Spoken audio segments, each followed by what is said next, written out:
இப்ப செந்தில் பாலாஜி அவர்களுக்கு ஒரு வாரம் முன்னாடியே சம்மன் அனுப்பிச்சதா சொல்ல வந்து படுது. பட் இது ரொம்ப லேட்டரா சிபிஐ தரப்புல இருந்து நியூஸா வந்ததே ரொம்ப லேட்டா தான் நமக்கு வந்து ஆயிருக்கு. ஏன்னா வேற வேற நியூஸ்கள்ல தான் எல்லாம் மேஜரா ஃபோக்கஸ் பண்ணிட்டு வந்திருந்தாங்க.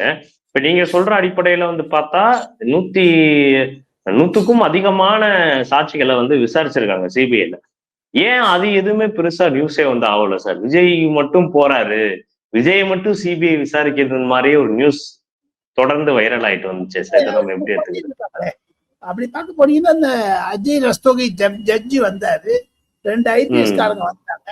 தமிழ்நாட்டு விசாரணை கண்டினியூவா தான் நடந்துட்டு இருக்குது. அவங்க தமிழ்நாடு அரசாங்கம் அந்த ஜஸ்டிஸ் ரஸ்தோகிக்கு ஒத்துழைப்பு கொடுக்கவில்லை என்று அவரே கம்ப்ளைண்ட் பண்ணியிருக்காரு சிபிஐ டைரக்டர். அந்த குறுக்கு விசாரணை பொழுது சிலதெல்லாம் தமிழ்நாடு கவர்மெண்ட்டுக்கு அகைன்ஸ்டாவும் வருது, பாலாஜிக்கு அகைன்ஸ்டாவும் வருது. இதெல்லாம் ஒரு வச்சு பாத்தீங்கன்னா சார்ஜ் ஷீட்டை படிச்சாதான் நம்மளுக்கு புரியுங்க என்னன்னுட்டு. இந்த விஜயனுடைய கேஸ் வந்து எக்ஸ்ட்ராடினரி சுப்ரீம் கோர்ட் வந்து எஸ்ஐடி போட்டிருக்கிறதுனால டக்கு டக்குன்னு முடிச்சிருவாங்க.